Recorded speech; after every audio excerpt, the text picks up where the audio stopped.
I loved the line where the kid is handing I forgot his name, the leader of the two Hunter? of them. Hunter, yeah. When he hands the main character the sheet music the names and songs from all the people he wants him to study, and the line was, "Learn it, live it, do lines of it in the bathroom." That is so fucking metal.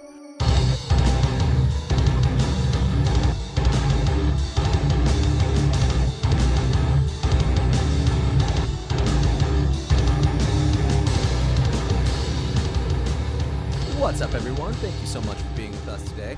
This is the Deviance Welcome podcast, brought to you by Volatile Patience. I am John, and with me, as always, my co-host, Cell. Say hi to the people, Cell. Hi, the people. Fantastic.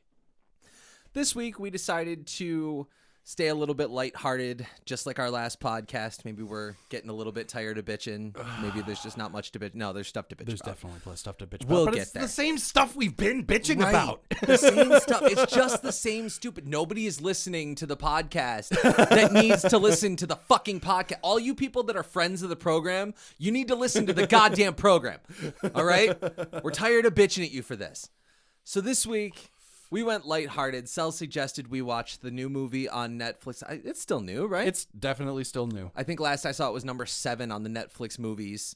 It was Metal Lords. Yes. And it was a heartwarming, it was true story of a boy finding his voice, his passion, and losing his virginity. And that boy was our very own John.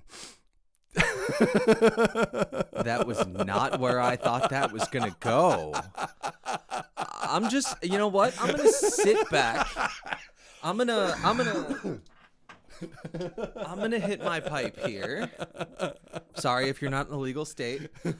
And I'm going to let Cell explain that last passage to me. Oh, Go. no. No. You need to explain what you just said. It was just the fact that, like, the main character of it was a drummer that I was like, fuck it. And the fact that they're a duo, or that they started out as a duo. You know what I mean? Like, that was just funny. Just that, those parallels right there. I was just like, oh, okay, I'm totally going to make this about John. See, just for the lulls. And you know, the funny part about it was the quote leader of the duo Sure. was the one that I saw myself in more, especially like in our other projects where I was far more like nose to the grindstone, and Right. I'm like, is there anything more important Well, than no. band practice? You are far No. more nose to the grindstone now. It's just you don't have to bitch at me quite as much as yeah. everybody else. Right, there is that. But yeah, okay. I guess I see that. I did find it rather heartwarming. It was not what I thought it was going to be because I didn't read the blurb. Sure. The only thing I had seen before that, as customary with a lot of our movie reviews, there will be spoilers. Yeah. So beyond this point, if you have not seen the movie, go watch it. It's worth a watch. Yeah. I would definitely say it is worth a watch, maybe 2. I didn't watch it twice, but I certainly would. But spoilers beyond this point. So if you have not seen it yet, stop it. Go watch. We'll leave the podcast up. I promise. It's not going anywhere. And you can come back and check it out when you're done. But I did find it kind of heartwarming. It was not what I expected. It was very much the typical like Battle of the Bands type of premise. Sure. Like you had like what, School of Rock was one of them. Yes. Even Bill and Ted. Yeah. For those of you who are old enough to know, the second Bill and Ted movie was like that. Even like, you know, like Sister Act 2 was another one of those where you do the big musical competition. Right. It was a Battle of the Bands movie, but it wasn't at the same time. And it was definitely the comedy that I was expecting. Right. Well, you know, the thing about it that feels to me the most about what makes this one different is that this one felt like it was written by somebody who's done the damn thing. Dude, in the first, like, I think the first line or two that you hear entirely is, this fucking pick sucks. Yep. The fucking strap. Yes. And I had to stop it right then. I for those of you who don't know, I try to exercise on a regular basis, so I have a treadmill in my living room. And that's what I do when I'm watching TV with my girl a lot of times. I had to dead stop my treadmill, pause the movie, and we're talking like maybe 30 seconds in. And I heard those first two lines and I just exploded because you have no idea how many times I have heard those two things come out of guitar players. Oh, it was so good. You're right though. It was very obvious that it was written by somebody who has experienced these things. Or the SO of somebody who is doing this kind of shit and Right. it's the outsider perspective, but is like very intimately aware of all of the nuances of this shit. Yeah, I felt personally attacked. So seen. And attacked and seen. attacked and seen. But yeah, I definitely felt represented and attacked within the first few minutes and throughout the entire fucking thing. Right. Like- but the thing about the attacks is like, no, they're totally 100% fair. Totally 100% fair. Absolutely 100% fair. But there were I really enjoyed a lot of the exaggerations of it all. Sure. Like Well, yeah, I don't know if because you there's- noticed, but like the sheet music the kid had. He's handing the sheet music. Did you notice that there were both 64ths and 1/28ths on that sheet music? I was like, I didn't actually stop it and count it like you did. must have. Yep, I did. I had to. But I saw that sheet music and I was like, that's a lot of flags. That's a lot of flags. Like, I don't think so, but okay. Well, if you're playing at like 30 BPM, sure. You know what I mean? It's like, That's a big maybe. I enjoyed that though, and one of the other parts I got was you got the kid loading the $13,000 drum set yes. into that tiny little like fucking Yes, I don't know, this fucking little beater like, Volvo or something. Right. I'll tell you what, you are not even getting the toms in that car.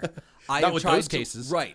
I have tried to load a drum set that is smaller than that one into a bigger vehicle, and fuck out of here. That was the first thing that I said when I saw that he actually had those drums in his room. I was like, good luck schlepping those around. And then the very next scene after his mom kicks him out is him trying to fucking fit all that shit into his car. And I was like, yes, whoever wrote this has definitely been involved in some way in this world that we inhabit, because like I have never seen another fucking, Battle of the Bands movie that like looks at that kind of shit. Right. Absolutely. You know what I mean? Like, as far as every Battle of the Bands movie goes, it's like they all have their own roadies. Which they do, because it's fucking techs on set. You know what I mean? Right. But like in the real world, You carry your own shit. You figure shit. out how to get your 10-piece drum kit into a fucking tiny little coupe like the hatchback or whatever the fuck. When I saw that, the first words out of my mouth were, yeah, fucking, and right. Because I see a car full of drums and I don't see the other half of his kit sitting on the sidewalk waiting to be loaded up. Right. But I'm like, there's no way. There's no fucking way. And then he still has to take his brother to swimming. Right. Oh my God. I will say though, I mean, that kit, oh, it was a beautiful kit. I mean, It was so nice. Sure. Man. But oh, fuck. I fucked up, John, because I totally did not land the last bit of my joke. I actually rehearsed this yesterday, like in my head. And the last bit of my joke was, lol, JK, it's not a true story, because John's never actually sat that high above his snare. Fuck. that's very hurtful. That's very hurtful. You feel good? Does that make you feel good? Yeah. To pick on me like that? Sure. I mean, you can throw an old guy joke at me, but the It problem is... It was totally worth it. It was good. It was good. I'll allow it. Since I edit the pod, I will allow it. It was worth it. Even late and poorly delivered. Yeah. It was worth it. Oh, God. I wish I had executed that the way I had planned it. I loved the line where the kid is handing I forgot his name. The leader of the two Hunter? of them. Hunter, yeah. When he hands the main character the sheet music the names and songs from all the people he wants him to study. And the line was, learn it, live it, do lines of it in the bathroom. That is so fucking metal. That is so metal. Oh man. It was, I don't know, it was like it was paying homage to the metal community, as it were, but also very much poking fun at it at roasting the same time. whole time. Right. But that was the thing, is that like the roasting was also there in terms of like it felt so relatable for us. Yes. You know what I mean? So much. Like I guarantee you, anybody who has ever been in a band watching this movie is going to probably get more out of it than people who haven't done the band thing. You know what I mean? Like there's something about it that's like, no, we know where you're coming from on this one. We're dunking the shit out of you sometimes, but we know we can get away with it. Exactly. Because you understand. It's one of those where like, yep, Cell was right. I've never sat that high above my snare in my life. Right. I get it. It's funny. It's poking fun at me, but you right. I mean, what am I going to say? There You're isn't wrong. a throne tall enough. No, exactly. So, I definitely agree with you there. I watched it with my significant other, and she enjoyed it. She only got about half the jokes, whereas I got every joke and every metal reference. Yes. And like when the kid is visualizing the metal gods over the hot tub. Yeah. Right. I looked over and like I'm laughing my ass off looking at Scott Ian and Kirk Hammett and Tom Morello and Rob Halford, and I look over and she's just like, "What the hell?" I'm like, "Oh, you don't know who these guys are." Right. Like, got it. You don't understand, but I do. Yeah. I got every goddamn reference. I was a little bit kind of like, why Phil Anselmo? Like, he's got some drama that you probably don't want associated with your film at this point. No. I don't really know one way or another whether or not he's like legitimately white supremacist, but he's definitely looking sus. Very much so. We touched on that back at White Supremacy and Metal. I think that was like first 10 episodes. Yeah. Go scroll back through the archives. volatilepatience.com/DW-home for all of the ones you may have missed. But yeah, getting all the references certainly made the movie much better. Yeah. I really enjoyed... You know which references I didn't get, though? Which ones? Some of the, like, more soft rock references. Like Rock of Ages. I don't think I've ever actually heard that song. Oh. Maybe I have, but I just don't know familiar. it by name. You know what I mean? Like those kinds of jokes are the ones where I didn't get it, where it was like referencing the really soft shit. I was like playing metal. Play something heavy, like Rock of Ages? Right, exactly. And they did that joke over and over again, and I was like, okay, I'm sure what this is that it's like something that's like, it would seem hard to a total normie, and everybody else is going to be like, ugh. I think that's exactly what it is. To the non-metal crowd, that's what they assume, like, tolerable metal to be. Sure. I would imagine. You know? Maybe I should have pulled that up for us to do a review. That actually would have been perfect for today. With regards to the story itself, I found it interesting that this kid, Hunter, was so very well versed in metal, right? But he rejected a girl. Right. Who is a cellist. Right. So, like, you're very well versed in metal, but you've never heard of Apocalyptica in your life. Right. You know Metallica front to back, but you know nothing of S&M. Right. I think with when that movie was supposed to be placed in time, I was trying to figure that out. I think that what it was just that S&M and like Apocalyptica weren't things yet. Well, no, I don't know that that's the case, because I had that thought initially is maybe we're older style, but Hunter's car was a new Charger. Oh, okay. Yeah, definitely okay. the new body style Charger. I see. So it was. So there were some anachronisms, and they're for that. playing, Ed Sheeran, the other band, the pop. That's right. The pop band was playing Ed Sheeran. Yeah. So you're right. We're relatively current. The thing about that is, I think, and this is one of those things where I feel like it was the nuances of being in a band, where we've all had that band member that like supposedly lives and breathes metal, but and for sometimes some have been reason, that band member.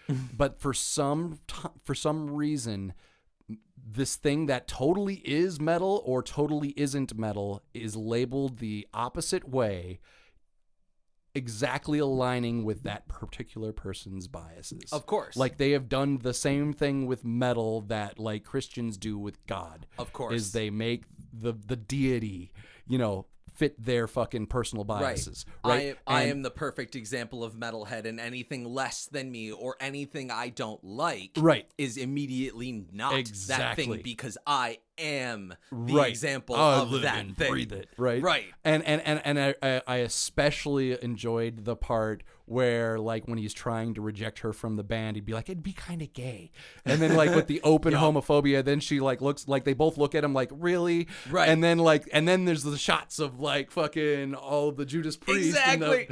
You know what I mean? And it was like perfect.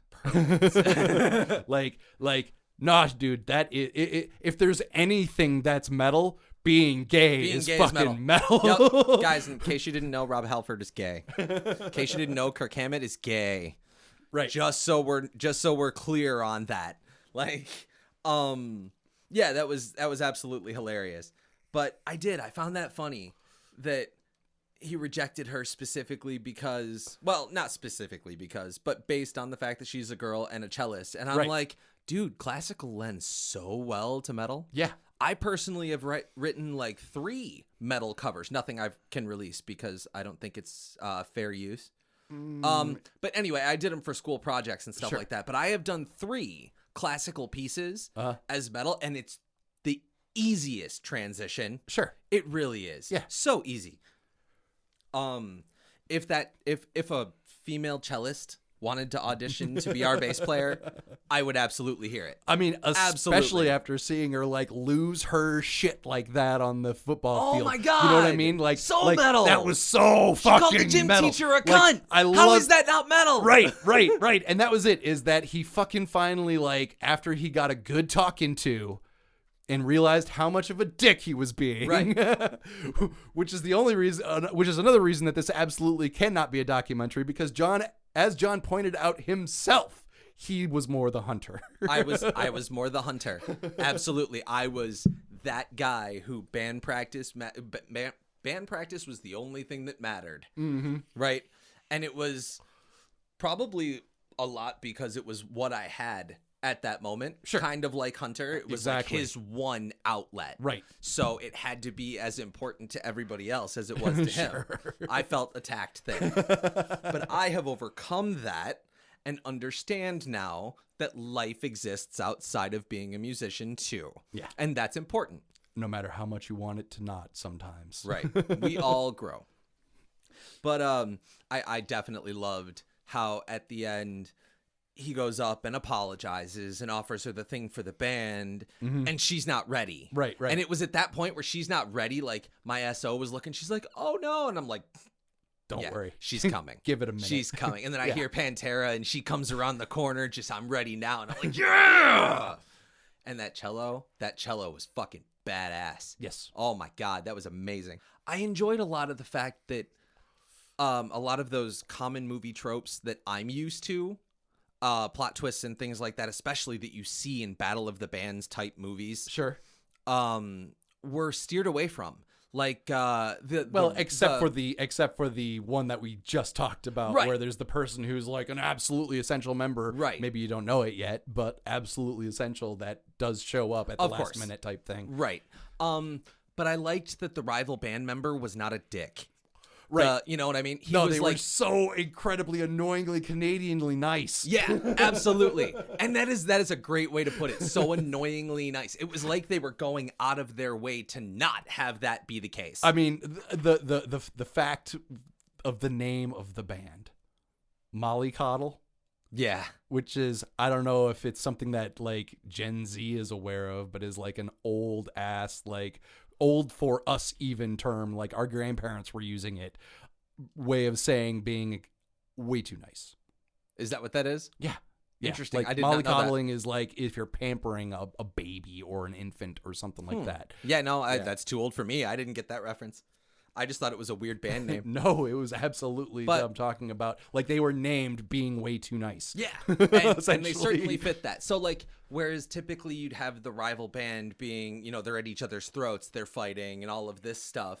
wasn't the case. And the guy was super nice. Right. Every time. Like, even in the face of rejection, all of the chances that guy had to be a dick. Yeah. And, like, somewhere I would have totally expected him to be a dick. Right. He was just super nice. Super nice. And I'm like, stop it. You know what I just think? be me. You know what I think it was that they were trying to like maybe artistically create a contrast between them being the bands that are represented in all of those other Battle of the Bands movies, and then this is representing the band that's the dick. Yeah. You know what I mean? Like you're showing the other side of that dynamic. Right. Well, and you know, I think it's also making a point about how a lot of metalheads are. Like you and I, for our VP Reacts on YouTube, little plug, if you haven't seen them, we do a lot of pop stuff. Yeah. And with the exception of a few, maybe only a couple. Yeah, a small I handful. like most of the pop stuff. Sure. But typical metalhead hates anything that is not metal. Right. Right. And you get lucky sometimes with the cross-genre ones. Like new metal is very much like hard rock, hard rock, and then rap. Right. So you'll get some of those new metal heads like myself. Sure. Who would listen to rap too. Right. But you don't get a lot of crossover. Pop is like generally thought of as the enemy. Right. You know what I that mean? Is absolutely off limits. Right. You are not allowed to do this because they are keeping us down. Right. I'm like, okay. But, you know, they pointed it out. And I think, you know, there's some of these things that every metalhead should be watching this movie for. Because it's calling us on our bullshit. Yeah. Right? And I say us because I've been that guy too. Sure. Well, no, this movie is full of that guy. Yep. Right? Like, especially with Hunter, but then also like that other guy that they brought in to play the bass that was just kind of like doing nothing but stage prez and fucking around. Right? Like oh, that it guy. Doesn't matter who these characters are. If they are related to a band, like they are pulling out that guy. Yep. We've all seen these. We have seen every character in our everyday lives. Right. Exactly. The one that doesn't know if metal's even for him. Right. The asshole, like you said, who like, you know, everything is the band. The band is everything. Right. The audition player who comes in and tries to like fuck the other members while playing the song. Yes, that was instead of playing really, the song. Really, it was like it was wow. cringy. Yeah, it was real cringy. I was uncomfortable. Right. I did enjoy one of the other tropes that they kind of steered away from is when the drummer is in the hot tub with the cute girl that he met in the beginning of the movie. Yeah. Typically you're thinking, yeah. the girlfriend is around the corner. She came to see him or something. And here we go. And nope. The metal gods come in and they're like, yo, you got a girlfriend. Don't be an asshole. Right. And he's like, I got to stop. I got a girlfriend. I'm sorry. Yeah. And it's like that thing I totally expected to happen from years of conditioning. Right. Just didn't happen. Didn't happen. And I'm like, at all. all right. That's cool. Right. Because as I've mentioned on the podcast, I hate it when I can call a movie. Right. Or I can call an episode of a show. You know what I mean? Right. It's not fun for me. I don't get surprised. Mm-hmm. But, I mean, I thought that was cool. I was expecting that whole dynamic to be part of the plot. Mm-hmm. You know what I mean? Like he cheated. Now here we go. Does she wants to be in the band now? Now she doesn't want to be in the band. Exactly. So now he's got to try and win her over to get her in the band, and he has to convince Hunter. You know and what I'm looking at it like we don't have that much movie left. Like, how are we gonna do this? I think my favorite part of the entire movie was at the end where you've got all these kids. They're all high school kids, right? And they just finished watching the Molly Coddle band, right? That plays all the poppy shit, and they're dancing to Ed Sheeran, and then the metal band comes on, and the first few phrases, everybody's like, ugh, right? What the hell is that right now? But by the time you get to the middle of the song, like one of the big antagonists that the kid flicked in the face. That was fucking hilarious. The bully kid comes up and goes to attack somebody, and he accidentally pushes somebody that's in the pushes crowd. one of his buddies. And the guy turns around, gives him the horns, and pushes him back, and all of a sudden we have a push pit. Right. Oh my God, we have a push pit. I yelled. I yelled with joy. I was so happy to see it. Because, you know, I love the push pit. Sure. I grew up with the push pit. Yeah. And while I'm not trying to be judgmental to the mosh pit as I know it is gone because I know a mosh pit to be a push pit. Now I see, and I'm going to try to be nice about it, but I really don't know how else to say it. You got kids throwing their karate moves in the pit and throwing elbows and like that's, to me, that's wrong. To you, if that's fine for you, fine. I mean, but I like an old school push pit because you then have a giant group of people, right? That is all like you're all interacting more. Like for me, the Karate Kid thing is claiming a space. Like, exactly. This You're is my trying space. to Don't dominate enter a space, right? And it's like that's not. I mean, I'm not going to say that's not metal, but like, right? Who are that's we, not that's not the thing that I'm looking for when I'm looking for a pit, right? I'm not looking. I mean, like me personally, when I'm in a pit, like I'm usually kind of more the guy on the edge that's like creating a space setting the perimeter for the pit so that the people who don't want to be in the pit aren't all of a sudden included in the pit. Being a perimeter, dude. Right? But and helping people who want to get the fuck out, get out. You know what I mean? Like that's just what I do, but you don't really have that even needing to be a guy with the crowd killers. You know what I mean? Like they're that's a good way to put it. Crowd killers. Yeah. Like it just, I don't know. To me, I miss the push pit. Yeah. And I wish that would start making a resurgence. Maybe all the kids, parents, if you're watching or if you're listening to this, let your kids watch this movie. Although you know what? Oh, sorry. And show them the push pit part if you want them to be into that, because I miss that. Yeah. And I want to see it more. I'm too old to be in a push pit now. I would probably break. But I want to see it because that engagement is so special, right? To what the metal culture, right? Because it's like this huge risky thing, and it seems really scary, right? Until you go in, get pushed down, and then 3 people stop to pick you up, right? And then you feel safe doing this thing that is dangerous, right? That's cool, right? Right? Yeah. Like everybody's enjoying it, everybody's feeling it, everybody's taking care of each other. It's one of the best interaction points for a metal concert. As far as building of social bonds is concerned, you know what I mean? Like that's it. Right. In a lot of ways. What I was going to say though, is that there is one thing about crowd killing, even though it predates this, there is one good thing about crowd killing that is good. Social distancing. Social distancing. Wow. That's it. I said a nice thing about it, John. Good job. I'm proud of you. So, if real quick, if you were to give this movie a rating on a scale of 1 to 10, what would it be? 1 to 10. For in terms of like being seen, 10, 100% all the way. Being seen? Being seen. I felt so seen. Oh, you know what I mean? okay. Recognized. Like this movie tapped into something that, so in from a me, metalhead perspective. From a metalhead that is, especially one that's been in a band. Yeah. Every metalhead who's been in a band needs to see this movie. This is a requirement for you. Yes. It is. It is a given assignment. It is an order. Whatever you need to do, go do it. Right. You need to see this movie. You will laugh your ass off. Yes. It will hit you in the feels. It's great for you. But in terms of just a general movie, if you worked for Rotten Tomatoes and they were giving a 1 through 10, what's your rating on that? I'd give it a solid 6 or 7. Like there wasn't anything like hugely objectionable about it, but like as I can see it as a like, especially if I was not a Metalhead's band member, you know what I mean? Like that I would watch that and kind of go, okay, yeah, it's it's.